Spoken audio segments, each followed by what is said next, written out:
안녕하세요. 우선미입니다. 이번 시간에는 저번 시간에 봤던 데이터형에 대해서 좀 더 자세히 살펴보겠습니다. 여러분하고 비대면 수업을 한 2주 정도면 끝나겠거니 생각했을 때는 나중에 대면 수업을 하게 됐을 때 보다 자세히 설명해 줘야지, 그리고 보다 많이 실습을 해줘야지, 이런 생각을 했었어요.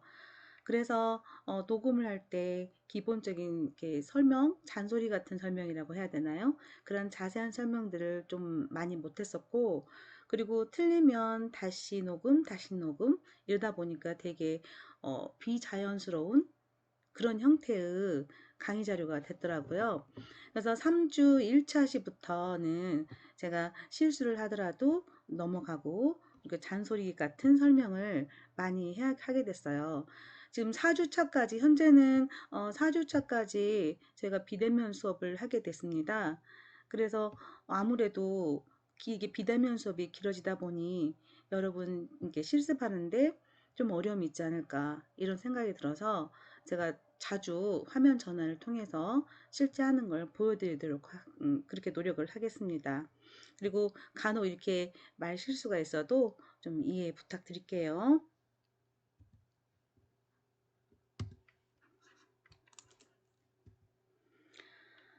숫자형에서 정수형은 인트형이라고 했고, 실수형은 플로트형, 그리고 불형, 그리고 스트링형, STR형 이렇게 해서 저번 시간에 살펴봤었죠. 자, 정수형 다시 보게 되면 A에다가 숫자를 굉장히 많이 집어넣었어요. 이 파이썬에서는 자세한 그리고 많은 소수점도 마찬가지고 많은 자리의 수를 표현할 수가 있습니다. 따라서 빅데이터라고 들어보셨나요? 그래서 빅데이터 분석이 굉장히 각광을 받으면서 같이 인기를 얻게 된 게 이 파이썬이에요. 대부분의 대학에서 초기에 그 제어문을 연습하고 변수 또는 문자가 무엇인지 지금 현재 배우고 있는 저희 데이터형을 말하는 거죠. 그래서 데이터형과 그다음에 필수로 들어갈 것이 제어문이에요. 반복한다, 선택한다, 그리고 함수, 그리고 배열 이런 구조를 익히게 해주고 그 다음에 이벤트 액션 기반 익히고 그리고 클래스 기반 익히고 이걸 기본 과정에서 수업을 하는데 예전에는 한 4, 5년 전에는 시어너 수업을 통해서 이런 기본 문법을 전달했었어요. 근데 이 파이썬이 빅데이터 분석과 함께 그 인기를 얻게 되고 많은 사람들이 쓰다 보면서 보다 쉽구나, 이해하기 편하구나, 또는 문법이 까다롭지 않구나. 무엇에 비해서? 시어너에 비해서. 그래서 파이썬을 기본 기초 교육에서 많이 하게 된 거예요. 정수형에서 저번 시간에 이진수, 그 다음에 이진수와 십진수 이렇게 살펴봤었죠. 컴퓨터에서 데이터를 처리하는 진법에는 8진수를 가지고 있는 8진법, 16진수를 가지고 있는 16진법이 있어요. 이진법은 비트 하나로 표현하는 거예요. 그래서 전깃줄 하나라고 생각하시면 되겠어요. 전깃줄 하나가 표현할 수 있는 것은 전기가 흘러요? 전기가 흐르지 않아요. 이 두 가지잖아요. 그래서 0과 1을 표현하는 거예요. 그래서 전깃줄 하나 가지고 표현할 수 있죠. 그러면 여러분 전깃줄 두 개면 몇 가지를 표현할 수 있을까요? 자, 전깃줄 두 개가 있어요. 그러면 전류가 흐른다를 1이라고 하고 전류가 흐르지 않는 걸 0이라고 했다면 이렇게, 그리고 둘 다 흐르지 않고 제가 펜을 하나 구입을 해야겠어요. 그 다음에 둘 다 흐르고 이렇게 네 가지를 표현할 수 있죠. 그러면 전기줄이 3개면 어떻게 돼요? 근데 좀 복잡해집니다. 자, 전기줄 4개면 이렇게 여러 개의 케이스를 통해서 주로 공대생들은 규칙을 발견하게 되죠. 전기줄을 개수를 n이라고 한다면 주로 2의 n승 2의 n승 개수만큼 표현이 가능하다. 이렇게 보는 겁니다. 그래서 전기줄 3개 갖고는 2의 3승. 그럼 2, 3은 6이에요? 아니죠. 2 곱하기 2 곱하기 2. 즉 2는 4, 2, 8. 8개를 표현할 수 있어요. 8개가 8진법이죠. 자, 10진법은 10개를 표현하는 것이고 8진법은 8개를 표현하는 것이고 2진법은 2개를 표현하는 거예요. 16진법은 16개를 표현하는 거예요. 맞아요. 그래서 그 팔진법을 표현하기 위해서는 8가지를 표현하기 위해서는 전깃줄 몇 개가 필요해요? 3개가 필요해요. 그러면 16진법 16개를 표현하기 위해서는 몇 개가 필요할까요? 16은 2의 4승이잖아요. 2를 4번 곱해보세요. 그러면 16 나오죠. 따라서 전깃줄 4개면 16진수 하나를 표현할 수 있네요. 그래서 이 진수는 전깃줄 하나 가지고 표현한다고 생각한다면 이걸 3개를 가지고 8진수 하나를 표현할 수 있고 4개를 가지고 16진수 하나를 표현할 수 있는 거예요. 이 규칙을 이해하면 진법 변화는 되게 쉽습니다. 표기법에서 읽을 때 16진수인데 여기 읽을 때 9, 그러면 10진수 9가 돼버리죠. 그래서 16진수 9 이렇게 읽고요.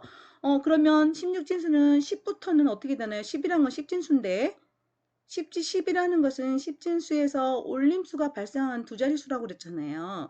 그래서 16진법에서 그 10개 10이라는 개념은 A로 세요. 그래서 0, 1, 2, 3, 4, 5, 6, 7, 8, 9 A, B, C, D, E, F 이렇게 16개를 표현하는 거예요. 그리고 기호를 표현할 때 이게 0x가 아니라 5x예요. 그래서 앞에 헥사 약자에서 이렇게 표현하고 하면은 이거는 16진수라는 표현이 됩니다. 그래서 16진수 EF 이렇게 읽어요. 자, 이거는 옥타의 약자예요. 그래서 5, 5 대문자 소문자죠. 이렇게 하면 8진수 17, 17이 아니에요. 그리고 이거는 2진수 1101 이렇게 읽으면 돼요.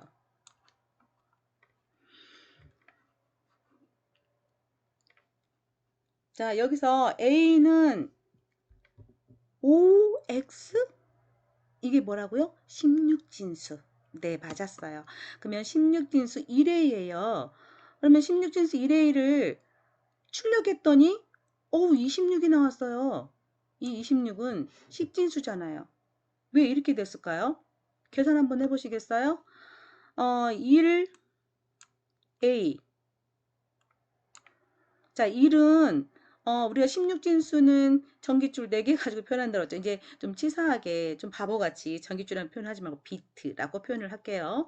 그래서 4개의 비트로 표현이 가능하죠. 그러면 앞에는 다 비어있는 비트를 이렇게 채워주고 뒤에 하나 1이 들어가면 되겠네요. 그리고 여기는 A라는 것은 10 대신 쓸 수 있는 거라고 했죠. 그러면 10을 이진수로 나누는 방법은 앞장에서 했었어요. 10을 2로 나누어 볼게요. 거꾸로 나누기를 할게요. 이렇게 2. 그러면 2, 5, 10 하고 나머지는 0. 그리고 또 나눠 볼게요. 2, 2는 4. 나머지는 1. 또 나누어지죠? 2, 1은 1 하고 나머지는 0. 그래서 거꾸로 올라가면 1, 0. 자, 1, 0. 1, 0이 되는 거예요. 자, 이거를 10진수로 바꾸는 기법도 앞에 짭장에서 했었어요. 이걸 10진수로 바꾸려면 2의 0승 곱하기 0, 2의 1승 곱하기 1, 2의 2의 2승 곱하기 0, 2의 3승 곱하기 1, 2의 4승 곱하기 1. 그걸 다 더해요. 그러면 26이 나오는 거예요. 실수형은 소수점 이하에 또 많은 자릿수를 표현해요. 이거는 C언어와는 비교도 못할 정도로 어마어마한 값을 표현할 수 있거든요. 그래서 엄청나게 많은 데이터를 처리할 수 있다. 그래서 빅데이터에 주로 쓰이는 언어가 R이라는 언어도 있지만 파이썬도 많이 쓰는 거예요. 복수 수형은 실수 허수가 있지만 실제 우리가 사용하는 게 우리가 정밀한 분야, 그러니까 영상 처리 분야나 빅데이터 분야가 아니고 주요 굉장히 중요한 문법 그걸 익히고 그다음 제어 구조를 익히는 게 목적이니까 실제 우리가 수업에 하면서 이 복수 수형을 쓸 일은 없을 거예요. 숫자 복습을 해볼게요. A의 1, 2, 3을 이거 1, 2, 3을 읽으면 안 되죠. 이제 우리는 10진수니까 123 이걸 저장하고 타입 하면 클래스 인트. 자, 현재 이거는 어디서 실행한 걸까요? 제가 첫 시간에 설명드렸죠. 프린트란 말을 쓰지 않은데 결과가 나왔어요. 이거는 프롬프트 상에서 실행한 거예요. 즉 이렇게 3개짜리 기호 있는 거 기억나시죠? 이렇게 이게 생략된 거예요. 이게. 근데 이걸 모르고 파일에서 만들어서 이렇게 실행하시면 안 돼요. 아래쪽에는 프린트란 문이 있죠. 이거는 프롬프트 상에서 해도 되고요. 파일에서 해도 되죠. 그리고 앞장에서 실습했던 거, 변수의 값을 넣는 순간 그 변수의 타입이 결정된다. 여기 1, 2, 3을 넣기 때문에 123을 넣기 때문에 인트형이 된 거고 A에다가 우선미 쌍따옴표 치고 우선미를 넣게 되면 str이 되겠죠.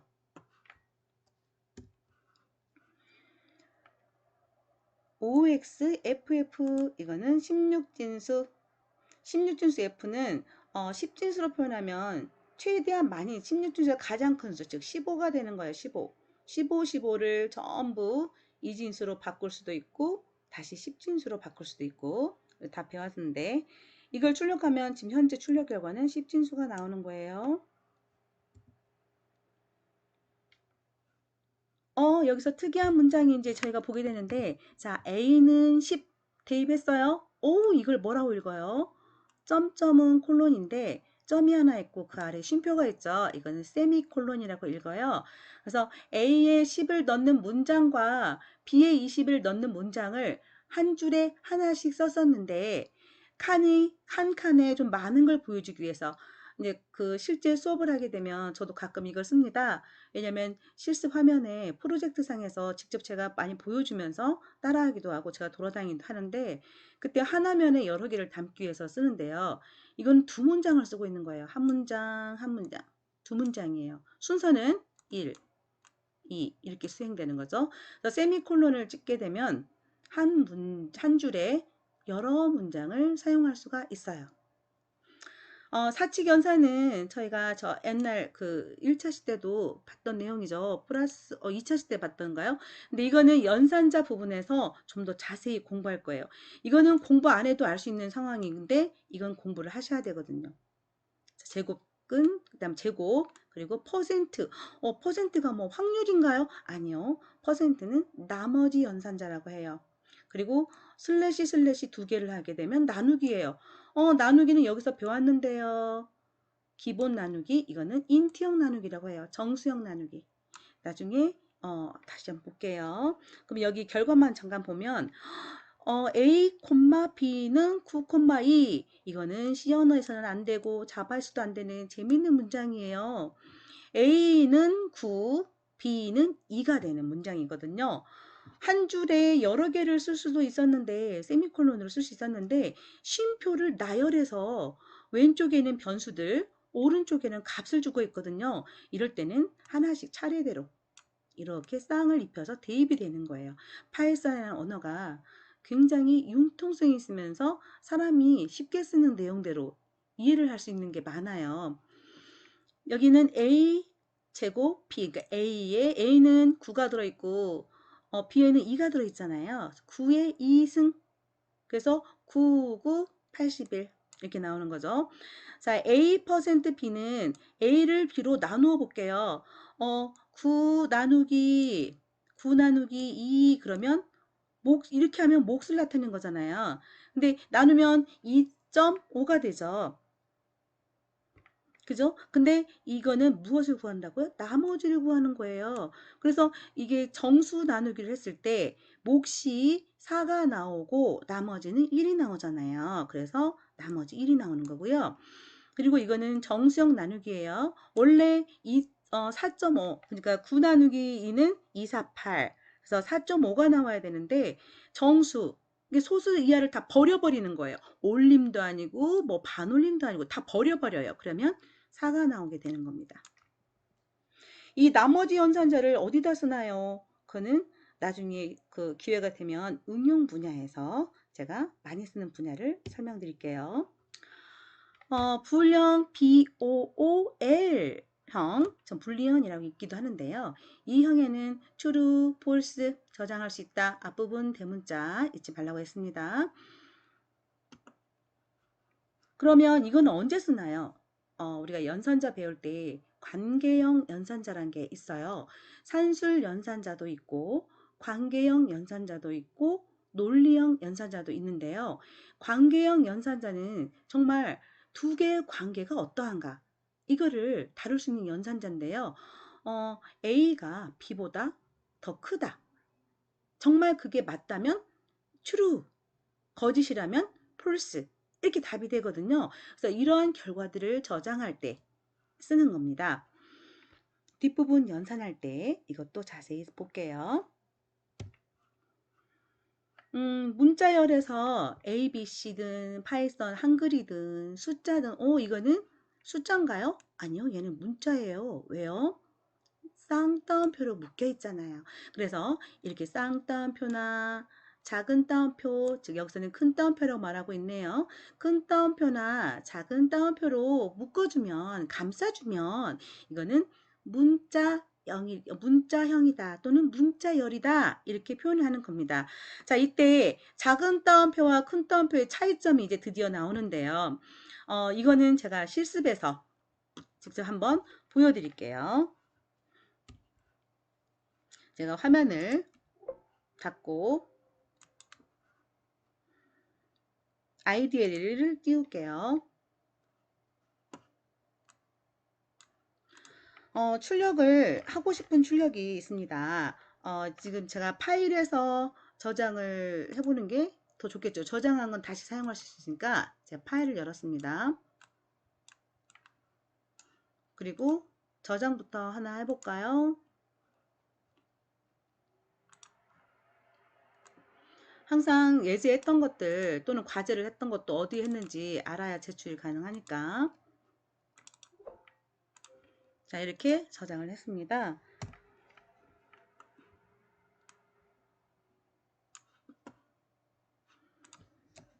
프린트문을 써야지만 화면에 나간다고 그랬어요. 자, 프린트 하고 쌍따옴표를 제가 쳤습니다.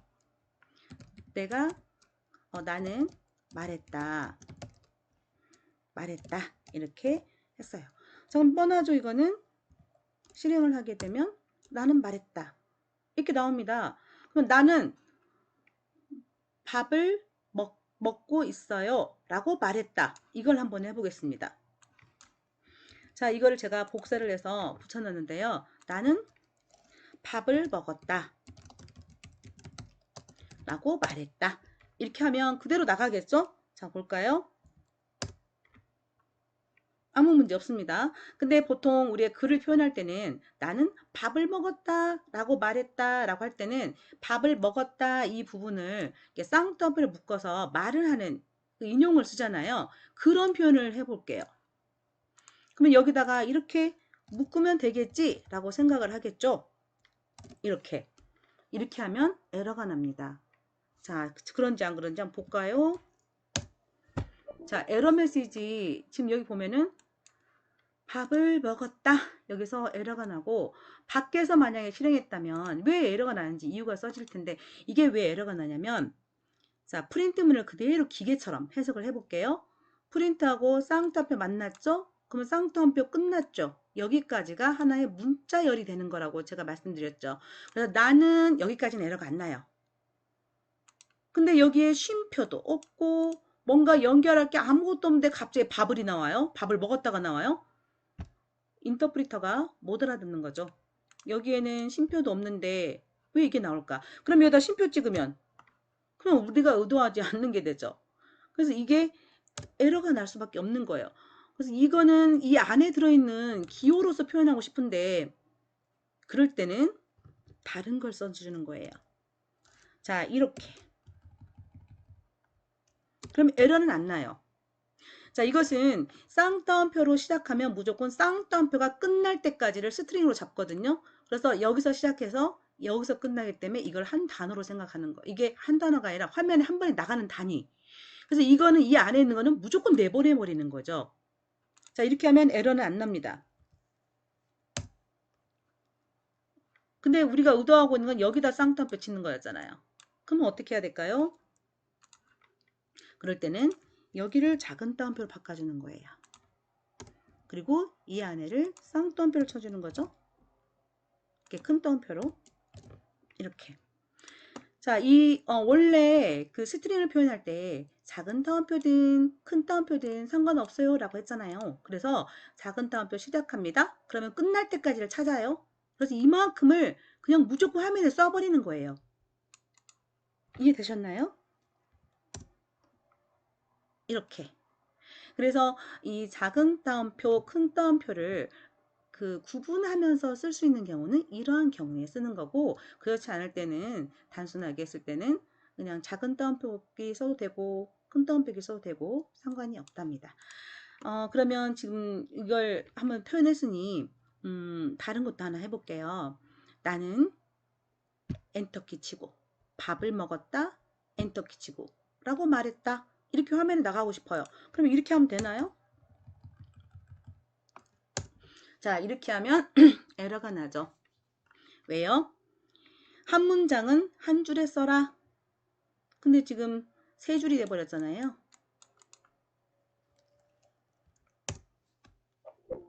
에러 났죠. 여기에 EOL이란 게 뭐냐면 end of 이렇게 들어가는 거예요. line. 그래서 라인의 끝이 while, scanning, string, literal. literal이라는 것은 값을 뜻해요. string, literal이라는 것은 문자열 값이 쭉 나오는 끝이 어디 있니? 끝이 없다? 뭐 이런 거예요. 왜 x는 좋지 않다고 그랬죠? 여기에 끝이 나와야지 내가 찍어주지. 근데 끝이 어딨니? 끝이 없다는 거예요. 지금 작은 따옴표를 찾았는데 작은 따옴표를 찾아야겠어요. 끝에 하나 찾아야 화면을 내보내 줄 거 아닙니까? 근데 이 작은 따옴표가 이 줄이 없다는 거예요. 이 빨간 줄 안에. 여기 있어야 된다는 거죠. 그 한 줄 안에 끝내라는 거예요. 그래서 에러가 난 겁니다. 그러면 이거를 우리가 의도하는 세 줄에 거쳐서 하면서 이렇게 한 줄에 있어야 된다는 거예요. 이 작은 따옴표가 하나 시작했으면 작은 따옴표가 한 줄에 있어야 된다는 거죠. 이건 에러가 안 나는데 다음 줄에 안 내려가잖아요. 이럴 때 쓰는 기호가 있습니다. 이때 백슬래시라는 게 있는데 여러분 저번 시간에 제가 그 모르실까봐 써드렸던 것 같아요. 이게 그 백슬래시는 백스페이스가 아니에요, 여러분. 키보드를 보세요. 키보드를 보시면 그 노트북하고 데스크탑 키보드가 약간 차이가 있는데요. 대부분 백스페이스라고 써 있는 키가 있어요. 그 플러스 마이너스 게 숫자 1, 2, 3, 4, 5, 6, 7, 8, 9, 0 빼기 더하기 뭐 그 근처에 백스페이스가 써 있는 게 있는데요. 또 그 근처에 보면 W 10원, 100원, 1000원 말하는 원화를 뜻하는 그 원 표시가 보이나요? 이 표시. 이 표시가 백슬래시예요. 자, 슬래시는 이게 슬래시고요. 이걸 반대 방향으로 한 것이 백슬래시인데요. 그러면 왜 백슬래시가 안 보이고 원 표시가 되나요? 한글 모드에서는 이렇게 표현이 되고 영문 모드에서는 백슬래시로 나옵니다. 그래서 백슬래시와 즉 역슬래시라고도 해요. 그래서 역슬래시와 이 원 표시는 같은 문장이에요. 그래서 이렇게 하고 띄어 쓰지 마시고 붙여 써서 n을 쓰는 거예요. 영문자 n. 저는 분명히 두 번 타이핑했어요. 원화 같은 모양과 N 이 두 글자를 타이핑했지만 이 컴퓨터 이 인터프리터는 이걸 한 문자로 취급합니다. 그래서 띄어쓰지 말라는 거예요. 띄어쓰면 여기서 띄어쓰면 아이덴티파이어에서 두 개가 돼버리는 거죠. 그래서 하나의 문장으로 표현하면 이거는 C 언어에서도 쓸 수 있고 자바에서 쓸 수 있는 escape 문자라는 건데요. 이게 new line이라고 읽어요. 다음 줄로 내려가라. 그 뜻입니다. 그럼 여기서도 다음 줄로 내려가라. 자, 실행해 보겠습니다. 어때요? 나는 밥을 먹었다 라고 말했다. 근데 왜 이렇게 자꾸 밀려갔나요? 그럼 이거는 제가 여기서 띄어쓰기 해서 그래요. 자, 여기서 다음 줄 내려가서 이게 몇 칸을 띄워져 있잖아요. 이게 이렇게 해서 그대로 화면에 나간 거거든요. 이렇게 붙여 쓰시면 바로 아래줄에 나오겠죠? 이렇게. 이해되셨죠? 이렇게 표현할 수 있는 것이 어떤 것들이 있는가? 이 백슬래시 표현에는 이것도 있어요. 이렇게 하면 어떻게 되는지 볼까요?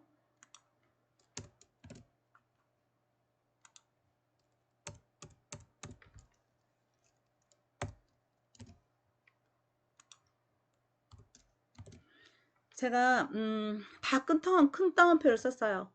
근데 초기에 저희가 연습했던 거에서 큰 따옴표를 다 쓰면 에러 났었잖아요. 근데 이거는 이건 큰 따옴표가 아니에요. 이건 한 글자로 취급한다고 그랬잖아요. 그래서 이건 두 글자로 나눌 때만 큰 따옴표랑 의미가 갖는 것이지 이렇게 하면 큰 따옴표가 아니거든요. 그래서 프린트에서 얘를 찾으면 여기 와서 찾았다 그게 아니라 여기에 찾고 여기에서 찾았구나 이렇게 끝나는 거예요. 이거는 화면에 그대로 쏴버리는 거 되는 거예요. 자, 제가 이렇게 되는 거죠. 다음 주로 내려가라가 아니에요. n을 지웠잖아요. n을 지우고 쌍따옴표, 큰 따옴표를 쳤잖아요. 이렇게 화면에 그대로 나가게 되는 겁니다. 그래서 이런 것들을 이스케이프 문자라고 합니다. 다시 강의 자료로 돌아갈게요. 자, 이게 제가 여태 설명드린 게 두 번째 예제예요. 그래서 문자열 중간에 작은 따옴표나 큰 따옴표를 출력하고 싶다면 다른 따옴표로 묶어라. 그 내용이었고, 자, 그 다음 내용을 보시면 이렇게 여기 보시면 제가 다시 화면 포인트를 좀 바꿀게요. 자, 여기 보시면 이게 백슬래시 역슬래시라고 하는 거예요. 근데 저는 아까 했을 때 원표시로 표현이 됐었죠. 근데 이게 영문 모드에서는 이렇게 표현돼요. 영어를 쓴다고 해서 영문 모드가 아니라 그렇게 그냥 지금은 알고 계세요. 이거와 아까 이렇게 표현한 W 표시는 같다. 이렇게 생각하시면 되겠습니다. 그래서 이 뒤에 쌍따옴표를 쳤더니 그대로 화면 안에 이렇게 나가는 거예요. 여기다가 저는 아까 n을 썼었죠? 여기 있네요. 그러면 다음 줄에 가서 만세, 이렇게 83만세 이렇게 나오는 거죠. 이거 똑같은 효과가 이거 세 개를 타이핑하면 된다는데 이거는 일반적인 다른 언어에서 쓰는 요소가 아니니까 이거 하나 외워두시면 다른 언어에서 쓸 수 있으니까 다음 줄 내려갈 때는 앞으로 이렇게 사용하기로 합시다.